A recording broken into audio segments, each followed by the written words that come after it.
Was it a love triangle that went horribly wrong? Was it a fit of jealousy that allegedly caused Kaitlin Armstrong to take out what was a friend, a lover, a fling of her on again, off again boyfriend, and then fleeing to Costa Rica to get away from the evidence and get away from the accusations? Or was this someone who was in the wrong place at the wrong time, knew it looked very bad, and decided, I'm going to get the heck out of here before more fingers are pointed at me? Might be a bit of a stretch, but who knows? Shavaun Scott is joining us, psychotherapist and author. Shavaun, this is a case where on the surface it looks pretty cut and dry. I mean, if you just look at the evidence that we have here of assumption of guilt, the running away now twice, earlier this month, even trying to escape, it doesn't look too good. But it also strikes me as someone who is very, very fear based, which may make them act out in ways that maybe others would not. Now that you have a chance to kind of look at this case a little bit, where's your mind going on what's happening here with Kaitlin Armstrong? Yeah, a lot of women are in prison for crimes like this, and they generally, we can say most of them have a diagnosis of borderline personality disorder, which would certainly fit if all this is as it appears to be now. Again, another one with a mountain of evidence. Um, People with borderline personality, it's often associated with women. Men can have it, but it's in the cluster B category of disorders, personality types. And so we know in the cluster B, they're dramatic, they're intense, they're erratic, and prone to a lot of dramatic behavior that causes problems, often legal problems, violating the rights of other people. Um, Women with borderline personality disorder, there's an old book that came out. I love the title because it fits so well. I Hate You, Don't Leave Me. Mhm. And so their relationships, they tend to be incredibly dependent, incredibly needy, but then have these fits of anger when they feel like their needs aren't being met. And they're prone to misperceiving other people's behavior. And so they read malevolence or disrespect into things that are actually pretty benign. And so listening to the details on this case, that's what immediately came into my mind. And people with borderline personality also tend to be highly manipulative. They can be very charming, which is why they tend to have a lot of relationships in their lives because they know how to draw people in. And people feel sorry for them. They present as, very benign, but that's the flip side of the coin. There is this incredibly impulsive, rageful, angry side. So that's what popped into my head with it. Yeah, and without a doubt, I read that book front to back several times. Had someone in my life for quite a while that suffered from that, so I know it all too well. And the idea that this person suddenly, because it seemed fairly out of character, there really wasn't any sort of evidence that she had been violent in the past, but that's not necessarily something that comes along with a disorder like this. Sometimes it can just be some sort of a triggering event that makes them completely go off. When something like that does happen, are these individuals are they in control of what is going on? Is it really one of those things where someone says, I lost it, I snapped? Is that a snap with someone with a disorder like this, or is something like this a little more maniacal, a little more planned, a little more maybe in the right situation? I would do this type of thing. Yeah, it's not a snap in that they're psychotic. They have a break from reality and they don't know what they're doing. They know what they're doing. And often it has been a fantasy that they've been entertaining for some period of time. And because they tend to be so good at manipulating and have, the very charming side or the very sad side that other people see, and I understand Kaitlin was a yoga teacher, and of course, that comes with a very benign image. But people are very good at hiding these things. And often the intensity that happens in relationships, that's the only time it really manifests is in their love life. And often there have been other events of violence, perhaps, but it's not disclosed, it's not talked about. Mhm. And if the police aren't called, and very often, if they're attached to a man and they may throw things, that's a really common one. In fact, I just heard it from a client yesterday. I just got triggered. My husband wasn't paying attention to me. I started throwing things across the room, and she even threw a knife. Well, there's no police report. Mhm. That could have ended very badly. But these people often have the appearance of being, again, fine, upstanding, normal people, and there's this hidden dark side. How easy is it for them to kind of camouflage themselves into the rest of society? And can that be done for, for like kind of a fake it till you make it sort of thing? Mhm. And how often do those individuals, or how often are those individuals aware that there is something off on them that maybe should use a little bit of improvement? And what kind of prognosis is there for someone like a Caitlin Armstrong? If maybe they got to her sooner, that sort of realization was made sooner before going to the extremes that she allegedly did. Yeah, people with borderline personality, if they're intelligent and they've got some degree of control over themselves.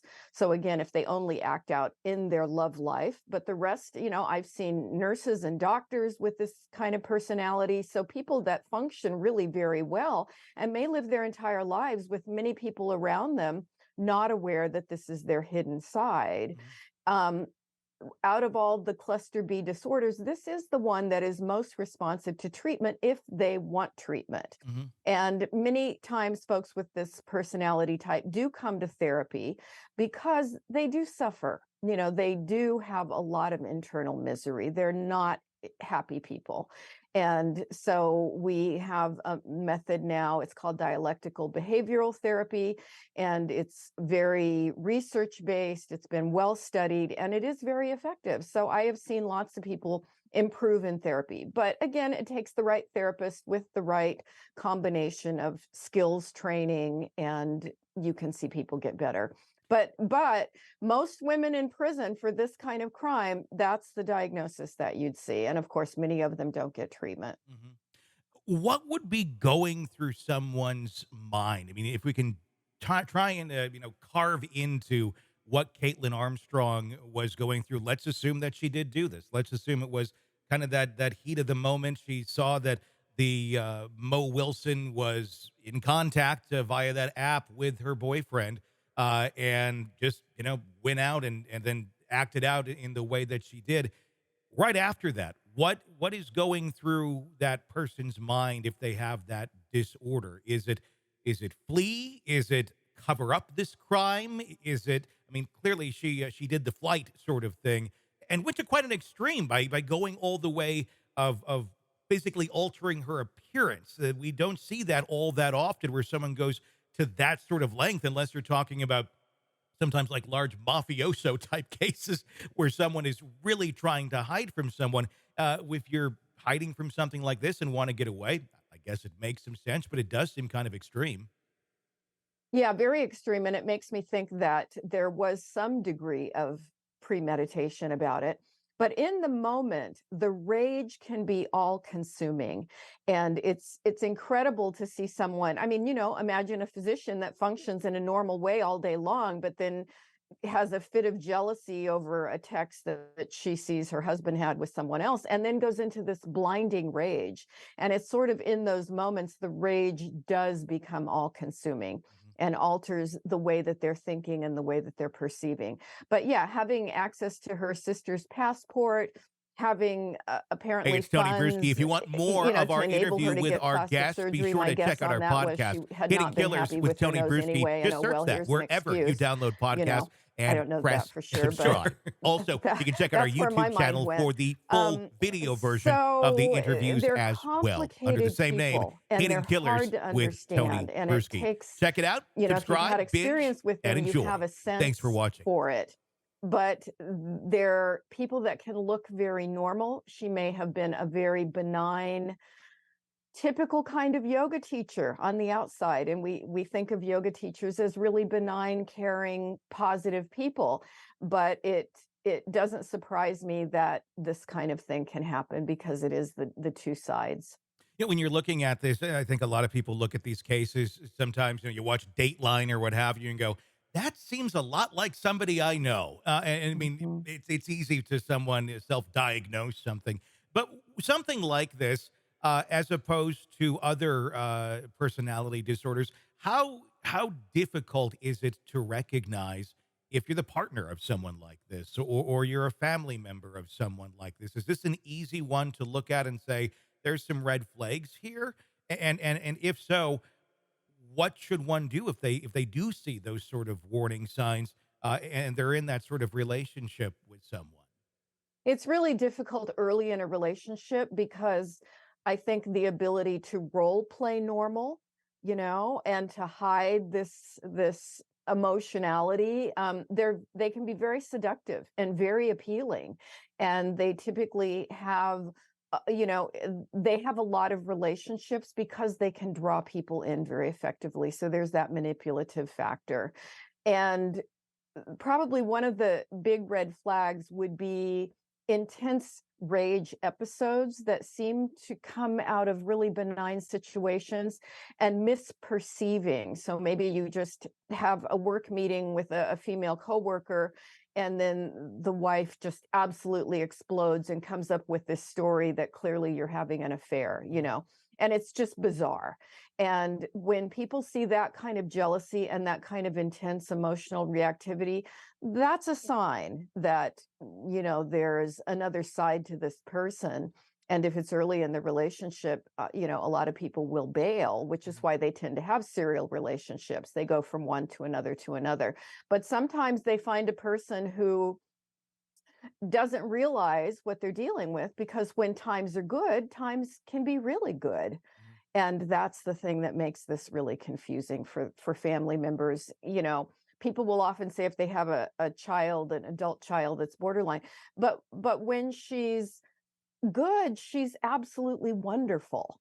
Mhm. And that's true. But unfortunately, Mhm. that's not the complete story, and it's not the whole person. Yeah, it makes sense then when you kind of add that into the prism of why did this person act this way? Well, take a look at the guidebook here to this, and you can see, oh, well, that's why they acted this way. What would you say, I mean, in terms of the escape attempt, the second escape attempt, which took place less than a month ago? She's getting ready to go to trial. She's got attorneys. This is not going to look very good. I mean, what on is there a disconnect with individuals like this from reality in terms of what is possible? I mean, you would think if she's trying to run away, she thinks legitimately there's a chance she could escape the authorities, even though they're right there going Yeah. after her. And clearly, that could never really happen very effectively. But clearly, a disconnect there. Yeah, and I think that was the origin of the term borderline. It's kind of an odd title for this, but originally, many, many years ago, decades, people that were observing this pattern thought it was on the borderline between somebody who just had kind of normal neurotic problems, which are, common to all of us, and psychosis, because sometimes they did things that looked psychotic. Mhm. And sometimes they can have little brief episodes where their thinking is so strange and so off, it seems delusional. And yet they're not truly psychotic. They Mhm. don't go around with hallucinations and hearing voices and, having fixed delusions about bizarre things. So they're not truly psychotic, but there are these episodes when they get upset, and they're very driven by emotions. So they tend to have this impulsive quality when they get really angry or really desperate or really frightened. They take these extreme behaviors, and it's not always very well thought out. Hey, it's Tony Brueski. If you want more of our interview with our guests, be sure to check out our podcast, Hidden Killers with Tony Brueski. Just search that wherever you download podcasts and press subscribe. Also, you can check out our YouTube channel for the full video version of the interviews as well, under the same name, Hidden Killers with Tony Brueski. Check it out, subscribe, binge, and enjoy. Thanks for watching.